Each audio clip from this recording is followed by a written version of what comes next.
Hey y'all, it's Renegayde, and let's take a quick sip of Reali-Tea for Drag Race España Season 5. And as always, I'm joined by my co-host, QuackrrJack.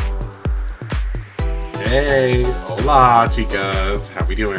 Hola, Jack. Well, as always, we just finished another episode here of España. We are what now, 7 episodes into it?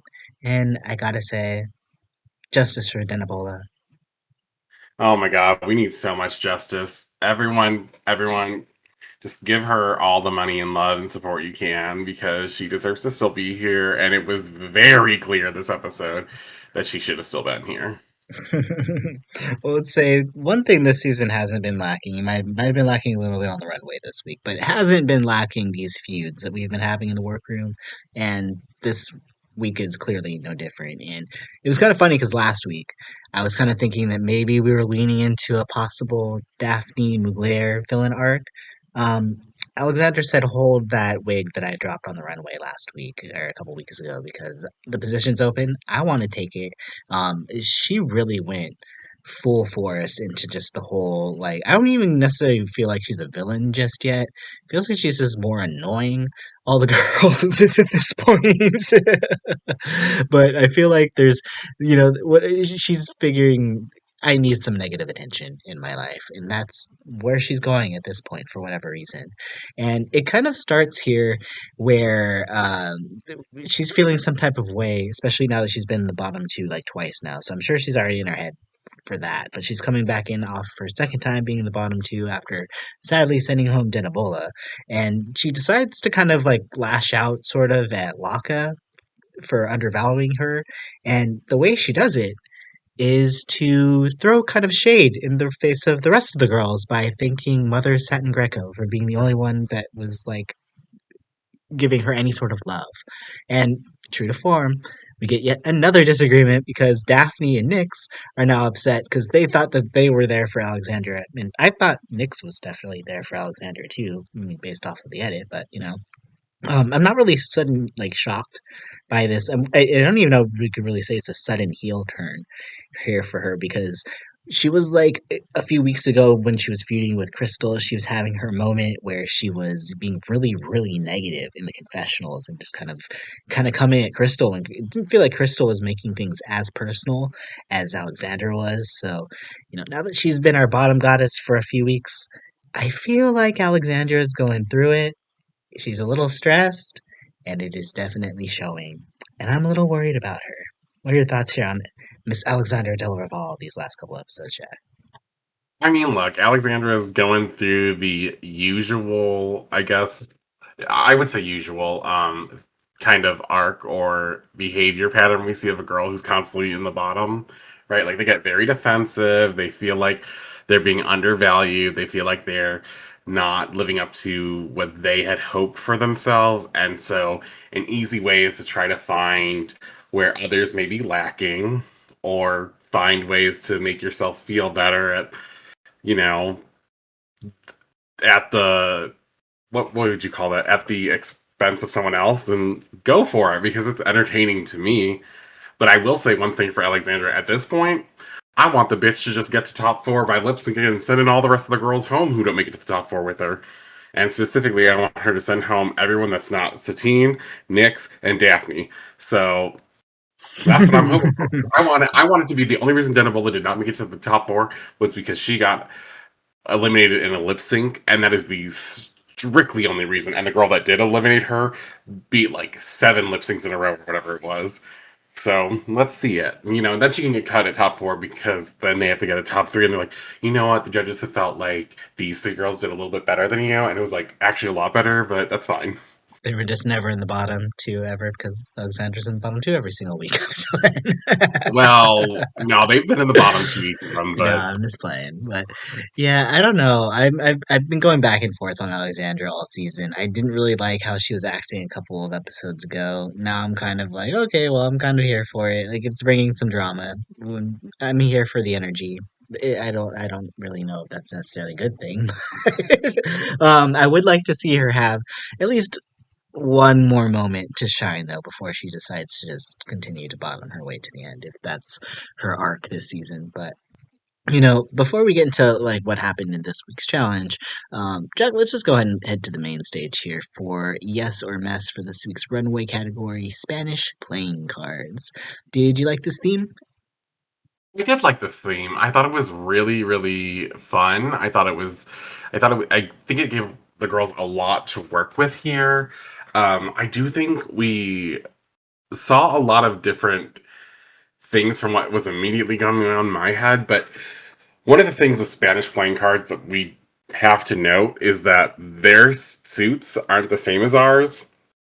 They have cups, coins, swords, and clubs. Like clubs that you hit people with, not the clubs that we have in the American suits, right? So, like, it's very much closer to that of like tarot cards in terms of suits. So, that's a really interesting thing. And it made it kind of fun because it's like, oh, now there's like a different possibility because I guess technically they could do whatever they wanted. That being Mm-hmm. said, there was a lot of fun runways, and then there's a couple that were, not so great. So let me just start with the bad to get that out of the way. I don't even think anyone did necessarily bad, but I think we kind of agreed that the least enjoyed by us were Laka and Margarita.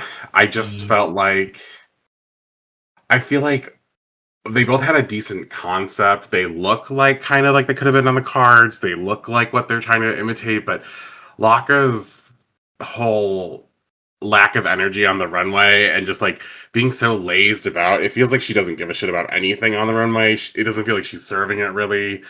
After she pulled the big coin out, it was like, okay, and I'm just gonna walk here. And I was like, oh my god, like please. And with Margarita, it's like, I get that she was trying to do a different kind of version of this with the Spanish colors, and I enjoyed that she did a take on this rather than just doing the almost, the same image as Laka did. But I was like, this isn't really killing it for me. Like, everything kind of looks good separately, but put together, I'm not really feeling this look. It wasn't really giving me anything. And it's not that either of them have like terrible, awful, like throw you off the stage looks. It was just, they're there. There's something about it too with the way that they sold them and like the way that they came off. Like you said, Laka was very sad and depressed. Her garment looked very sad and depressed, whereas like Margarita was like super energetic and having that like horse that she was running around in. It almost felt like had they switched the outfits to some degree, not to say it would have made them any better, but it might have like at least sold them slightly better to some degree because you have like this froofy outfit with a little bit more energy, and then you have like this crazy outfit with Laka's like trying to be Posh Spice. I don't know. I think that it could have helped slightly. Probably not though. But let's move Uh, on to no. the other five. Because the other five were way better. Yeah, so Alexandra, I generally liked her look. She was this like Queen of Cups thing. The only thing that I was a little unsure about was, I guess, the lining, if there was technically one in her outfit. And to me, it really felt like the thing on the back that was supposed to be the collar straight up looks like um the headpiece on a car, that you're supposed to relax your head on, and how you can just pull it out by the two like little sticks in there. It looks like she just put two sticks in there kind of thing, and it's just sitting on there like that. And I was like, this makes me feel kind of uncomfortable looking at it in a way. I was like, huh. Um, Nyx looked amazing though. I loved this. I kept looking all over the place. The one thing that I really had an issue with was I feel like there was lacking a shape when we got to the bottom half. I just didn't feel very inspired by that. But the graffiti look, the huge like sleeve moment, the stabbed nice in the back were just so amazing. I was like, this is great. Daphne looks amazing. She's got a full silver look. She has a sword. She has a bunch of swords sticking out of her back, but not like inside of her, just sticking out from the back, so you can see them as she's walking down. And when she turns around, they're not just the swords. There's like a little kind of symbol with it, and it makes sense. And she looks great. I don't know that I necessarily got playing cards from it without the swords, but it was a good look. Veron, I think she does a great job here. I love the patterning. It looks like the back of a card. She has this jack look. She has the cape.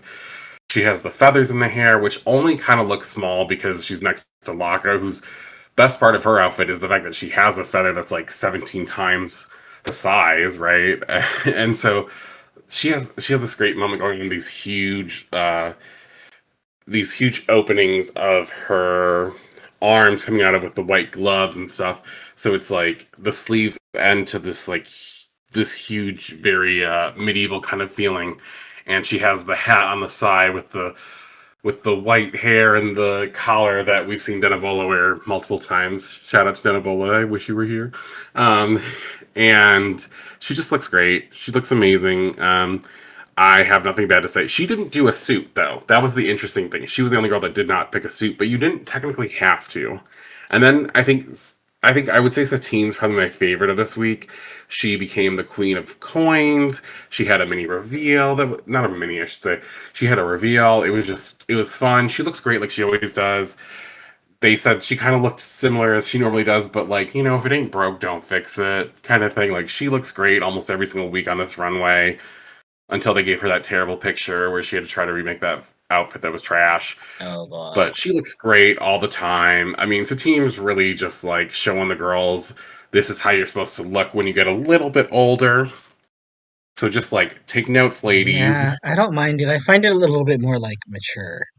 There's Yeah, a I sense of agree. sophistication to it, and also still a perspective. It's not just like La Scandalo coming down here and saying I'm a fig. Like, Oh, granted, she did put the grape on her dress, but we'll go past it. Either way, like I do agree. I Like do find her Santina's these are my perspective.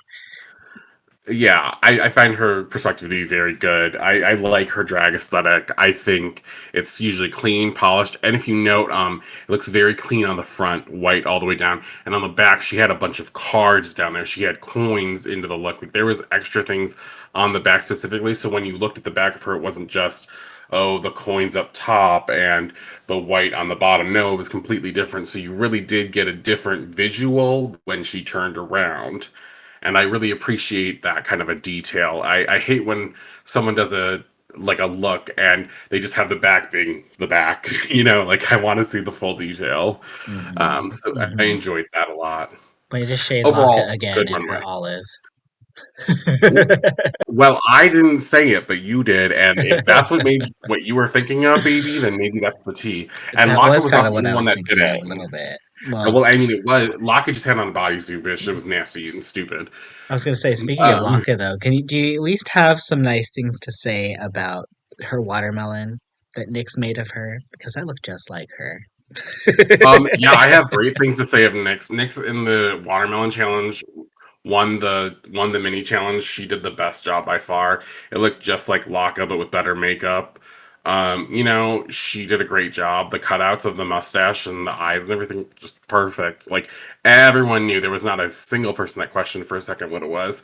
And maybe that is because she's the only girl in the competition with the mustache left, but I mean, it looked good. Yeah. Other than the mustache too, there was the other aesthetics with it too. The sailor hat and everything was the wig Uh-huh. giveaway. So she Oh, it definitely was deserved messy. that. Yeah. And for her prize, she does get to pick the teams and select the apartments that they're going to be selling in this real estate improv challenge. Jack, did we like this challenge? 'Cause I thought it was very messy, especially because I feel like the biggest issue is that, like, did they even get to see their rooms before they went in there to sell it? Because it didn't seem like they did. It felt No, like they they were didn't. seeing it for the No, first time when they're going in that's there. the big part of the improv challenge is you have to say yes to everything. That's what really challenges you if you don't know what's going to exactly happen beforehand. And when she was picking out the keys and the teams, she decided they told her you're going to be the team of 3 and you're going to pick 2 other teams, and I was like, "Oh, I think Nick's was like, well, shit," because Nyx was like, I think being in a team of 3 is going to make this hard. And she was right. But she was very, very diplomatic. She put the girls who liked each other together. She said, all right, Alexandra, I know you've been having an issue with everyone except for Justine, so you two are going to be together. She said, Laka and Daphne, you two like each other. We're going to put you together. And guess what? That I'm going to stick with Margarita and Farron, so we're going to be chill. So she was hmm very kind. She was very diplomatic about it. And then came out the keys, and all she got to know was what the keys were kind of going about. And one was based on Spanish, like just someone who really likes Spain. It was like that was it. One was just literally like, here's a really big green key. And I was like, there was nothing really to like tell her what it was going to be, but she ends up picking the green key. She gives the Spanish key over to Laka and Daphne, and she gives the cat key over to Satine and Alexandra. And she said, I gave them that one because, they like to be a little catty at times. So, and so I, I was it's, like, it's interesting. I just don't think there was enough uh, for them to really. I mean, I don't know what the scripts were, right? We don't know what was written on the script or whatnot. But I just We don't saw know if the there was basic. enough for them to. I don't know. I like it felt like they were trying to go the route of like when they did like the hotel room or the Yeah. club, but like in those challenges they designed the rooms that they were selling. This they were given a room full of random stuff, which is it's fine. Like it feels like it's fine for a mini challenge, but like I feel like just I don't know, I feel like they should have had a little bit more of an idea of what was actually going to be in the room because it didn't feel like any of them had any idea of what to actually do or sell when they were in there other than Satine. She was the only one that was So trying to do stuff, and even with her, it was still a hot mess. But the thing with her is that she was making everything she was doing into a hilarious joke. And so, even though it was chaos, it was funny. But that's, I think that's more so of the queens failing to really understand and like get the nose like on the nose with the challenges, right? Like in this challenge, the main objective was to sell the apartment in an improv style to someone who specifically is looking for this certain thing, and they gave them a script. They said your house is going to be for the person coming by is going to be like, I really like Spain, I really like the beaches, here, sell that house to them. The ones was supposed to be like, this girl is a work from home, always like remote called, it's a tranquil home, try to sell it to her, right? Like there were all these ideas of what they were supposed to do, and I swear it just went out the window as soon as the challenge started. Like no one cared except for Satine and Nyx to even try anything to sell it. It was just about, let me put on a crazy character and it'll just go however it goes. And it got messy because this isn't RuPaul's Drag Race. You actually have to do the challenge. You can't just make someone laugh. You actually have to stick to what the challenge is. So unfortunately for a lot of the girls, they did not do that. yeah, I mean, we could just kind of start out with the tops as we were getting to, anyways. Or, do you want to go group by group? Let's go group by group. Actually, might be easier to go group by Sure. group. We can start with the first group, which I think was probably the best group, and that was Satine easily, with Alexandra, who was there, and it was giving shades of the Nymphia and Dawn selling the bathroom, where you have one person who is doing too much and then one person who isn't doing anything at all. And then when the person who like isn't doing anything at all is chiming in, they're not being funny at all. But the difference between the two is that Nymphia wasn't extremely funny in hers, and Satine was. So I didn't mind her being super overbearing. I thought she was the only one that was kind of keeping them on track, because whenever Alexandra would kind of pop into it with like her Mother Teresa sister nun thing that she had going on, it was just very weird. Whereas, I mean, Satine's character was just stupid and hilarious to begin with. So it was something I've kind of seen from her. She's really good at getting in these characters. She's definitely giving me lots of Chad Michaels energy. So I'm really, really, I don't know, I'm really vibing with Satine, and I easily think she definitely kept this group afloat and was probably, I guess, the best introduction into this sort of challenge to kind of set the bar, I would say. Yeah, I mean, when I was looking at this group, it really became the story that they had was they were two sisters or whatever, and one of them had gone very religious route. One of them had gone very like, I'm just trying to keep it together because I'm a complete mess kind of thing, but I'm very fun and over the top. And I was like, okay, fine. But the problem was Alexander was so into her character, she did not sell the place whatsoever. Whenever she mentioned something or popped in, she was always talking about their parents, or when the urn fell, she's like, oh my god, that's our father's ashes. Like, oh my god, that's my mother in the bed. You're supposed to take care of her, blah, blah, blah. I was like, okay, so you see how Satine, when she was talking about it, she's like, oh, well, come try this bed. It's super comfy. That's why she's in here. She loves it so much, kind of thing like that. Like, she would take these negative things. She's like, oh, you're afraid of spiders? Don't even worry about it, girl. The spiders and the cobwebs are here. It's perfect perfect for Halloween. You've already got it set up and everything. She was finding ways to sell this thing, and Alexandra did not talk about the apartment whatsoever. So it was very clear why. And even if Satine could have been seen as like overtaking it, it's just because she was trying to sell the apartment and her partner sucked. Right. No, I agree. It felt like she was definitely picking up the slack. And I mean, that could have been edited in a number of different ways or interpreted in a number of different ways, but I didn't see her specifically talking over Alexandra. Like, it didn't feel like Never. she was Nope. ever doing anything to push Alexandra out of the way when she was trying to have her moment. It just never felt like Alexandra was doing anything to try to get her moment across. So, like, if we were going by groups, I would give them the best group, but I'm glad they didn't because it would not have felt like a deserved win for Alexander at all whatsoever. Um, let's go to our second group here with Ferran, Margarita, and Nyx. And this was this was an experience. Nyx was worried when she was picking the groups, and when you said earlier here that they were all possibly going to talk over each other. Specifically, Margarita was the one that she was most worried about talking over her, and yeah, she kind of did. It was really honestly Nyx the only person I saw that was trying to sell the apartment. The only thing I remember really specifically from their script was the fact that when like Nyx got stuck in the chair because she was trying to sell the chair to her. Yeah. Like, I She's like, don't oh, this remember. stuff is comfy. I don't remember anything else other than Margarita kind of like running around like a lunatic, and then Ferran just kind of standing there and just literally doing nothing the whole time. It was like I'm like India Farah did more in their room that selling it than Ferran did. I don't even know what Ferran was doing.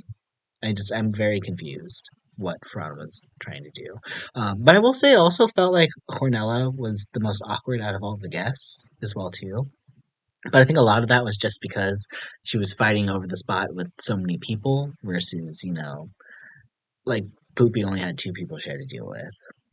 It really Ornella had to felt deal like with three and three crazy people. So this group really felt like they were talking at her and not with her.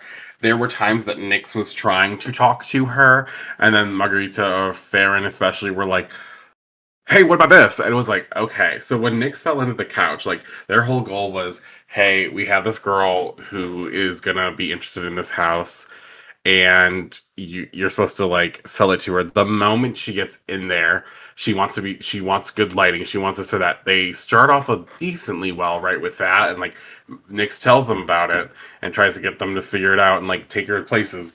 But then the other girls are just like chaotically not knowing what they're supposed to be doing, so they're just trying to find little things to pick up and then like show her to her and like, oh, look what we got here, and do you like balls? It's in here. We have storage in the balls in the storage. But I was like, um, so it was like there was an attempt there, right? To be like, there's a lot of storage. We have balls here. You can have balls, and like there were attempts being made. It just didn't go very well, and unfortunately, yeah, there was a lot of talking over each other. There was a lot of mess, and they were struggling to find any of the positives really after the storage space, after the lighting. Whereas, like, when you saw Satine doing it, she was like, "Hey, this oven is broken." But guess what? It's a no frost zone. It's a non-frozen, stove. So, like, you got this. And I was like, okay. Like, it was still a positive. That was like stupid. It was a positive. So I this will group say just though, flailed I all over. did they like was there a theme to theirs at all? Because like initially when they had the key, wasn't it like she's something like a medieval or like a Chinese key or like a warrior key or something? Like I didn't see a theme in their room. I was a little confused by that part. They do have a theme. I just kind of don't. I remember the girl wanted like a place with a lot of light. I know that she like I don't really know exactly what she said she totally wanted as a group, but each of them did have a theme per se that they were supposed to go with. Yeah, but Um, we got the first two like very clearly. The Spain key and like the cat cobweb hoarder she doesn't right, clean room. What right, was right, the right. third room though? I didn't like was it just like a junk room? Was it like cuz I was getting like kid playroom a little bit from it. Like a like a toddler house a little bit. I don't know. I don't know what the theme was. So I was a little confused by all of it. Like there was just that felt like the least cohesive room for me of all of them. So I don't know. I don't Right. think that had anything to do with it. I was just confused by what the theme was. I agree. I think there was a little less here than the other groups because the other group was literally about like this girl loves Spain, she wants to go to the beach. This girl has a work from home job, she wants a nice peaceful area where she can like have her own office or whatever, do like whatever she wants, right? And I think when we got to the other room, she they picked the key that I thought looked the most fun, but I didn't get much of like a story about their group per se that I was like, this was it. Like I just got the good lighting, like your apartment's gonna be like this, your buyer's going to be a little hesitant or over the top or something like that about something, and that was it. That's all I got. So I mean maybe there was more to it than the editing showed, because each of them did have the paper with it, but it was a little messy, yes. Hmm. And speaking of that, and our going to our last group as well too. So we have Daphne and Locke here, and they have the Spain room that they have to sell to Shani LaSanta, who was our pork chop of the season 4. And there was an initial energy when it started that it felt like Locke was in control, and it felt like she knew where she was kind of going. But then there was like this portion where Daphne decided to, I don't know if she was purposely trying to be confrontational or whatnot, or if maybe the way I kind of read it is that Shani was actually being a little confrontational in the way that she was kind of selling. I was like, of all the three people that you have here that are returning, right? Your returning queens, you have two all stars, and then you have a pork chop. And I'm just like, okay, well, I think they easily had the hardest of the three people to kind of, improv with. I'm just going to be very honest with that. And I didn't really get much energy from her other than her kind of being confrontational. So when Daphne started being confrontational back with her, I wasn't like surprised, but it was again kind of like we were talking about in like the Snatch game this earlier this week in UK. It's like when you're being kind of like an angry character, sometimes it's just very hard to find the funny in that, and it made it a little awkward. And then as soon as that happened, it just felt like Locke didn't know what she was doing. I don't even know what she was doing to begin with, but it was just a very weird tension. And if that second group didn't do as bad as they did, I could have seen Daphne possibly ending up in the bottom as well here too. But lucky for her, enough people did bad for her to stay at bottom 3. But yeah, I could see why Laka would be in the bottom 3 just because she kind of disappeared a lot for me. Laka kind of just felt like she was relying on her character to be funny. And it was like, why is it funny that like your intern is like a quote unquote dumb blonde girl with big boobs selling real estate? Like, why is that funny? It was less of like, let me make her seem like really stupid kind of thing, like the dumb blonde aesthetic is supposed to be, and just really relying on the look and stuff because she had the boobs that were like literally just too big for her to basically see anything over. She started off with literally dropping the keys before anyone got in there, and then barely being able to get them because of everything in the way. And I was like, okay. Now, when it came to Daphne, like getting really aggressive, I understood that her character was supposed to be like taking advantage of the fact that he was the boss, but it was weird, and I think that's especially why their buyer got so defensive kind of early or got very aggressive. I was like, I don't blame them because this is strange. I understood at least Daphne was trying to push towards the sale, I guess, but yeah, it just was a mess. And weirdly enough, it was a calmer mess than we saw of the other ones, I think. Yeah, Until the money came out. right. I don't know. All of these were very, very kind of difficult to watch, honestly. Like if it wasn't for Satine and then like that one moment with Nyx, this would have been a car crash all around easily. But I do think the Yeah. bottom 3 were correct with Alexandra, Ferran, and Laka. But remember, we still have a heart to give out. I totally forgot that the heart twist was still going on until like right before we got to judging. I was like, oh my god, it's a bottom 3 and we have a heart and someone's gonna get the heart. And I was like, okay, well, who's Denebola gonna give her half heart to? And I know Jack was extremely, extremely happy because Laka got the heart, and Laka ends up saving herself from the bottom two. This time by herself. She doesn't need the judges to save her like she was saved last week. She saved herself.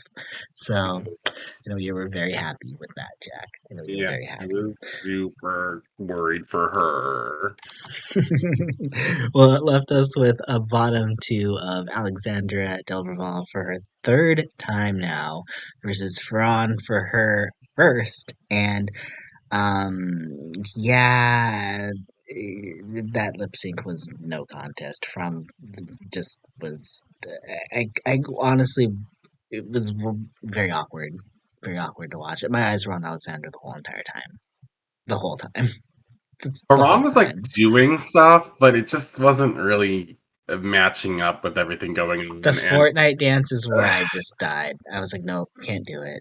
I can't the do it. Fortnite dance made me want to turn it off because that made me feel so uncomfortable. Luckily, that was at the near the end of the lip sync, so I didn't have to like, go crazy forever. But damn, was I really like, ooh, this is rough. Like, but yeah, after the Fortnite dance, I was like, and now if you even try to show her doing the floss and like still winning a lip sync, I need you to like really call the producers and ask them what you're thinking because ain't no way anyone's gonna believe that. But Mhm. so Ferran goes home. I'm not really shocked or gagged because at this point, a girl who doesn't have a win probably isn't making it to the end. And so at this point, it was the two girls without a win.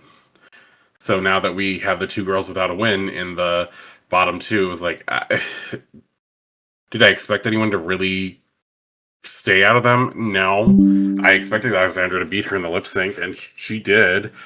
And so now next week, I assume Alexandra's probably going to go. But who knows?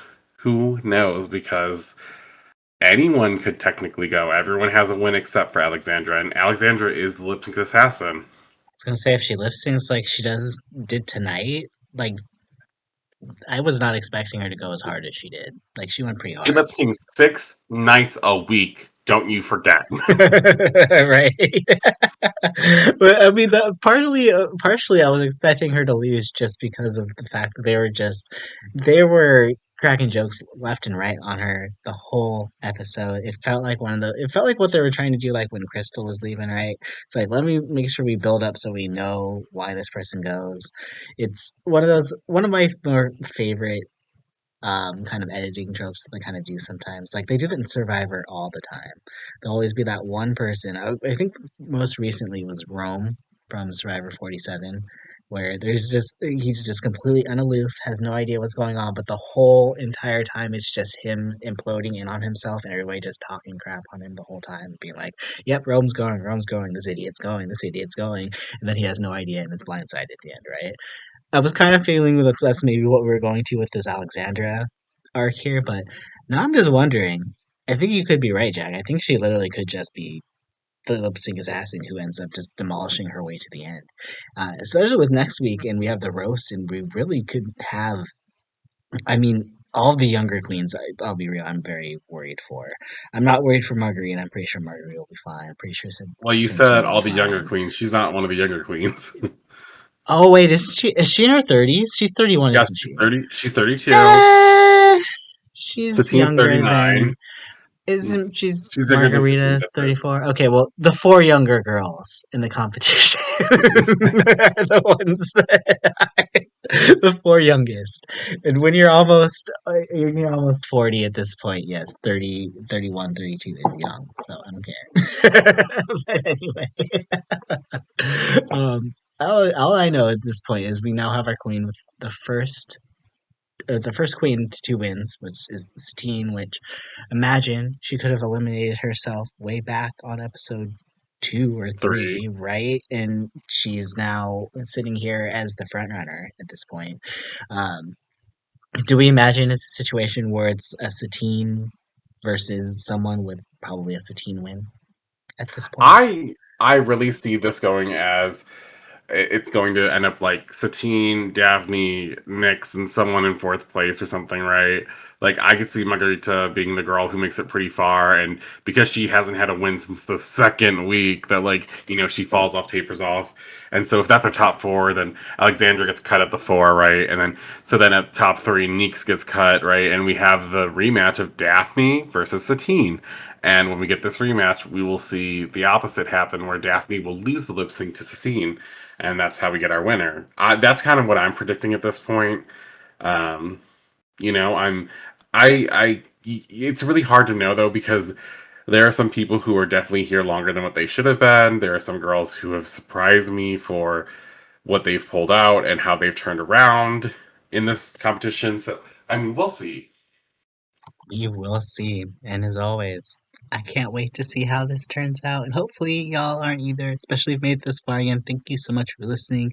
Make sure to drop a like, subscribe, and comment below on your thoughts of this week's episode. But until next time, on behalf of my co caster, QuackrrJack, this is Renegade signing out. But remember, keep spilling that tea, y'all. Bye. Ciao.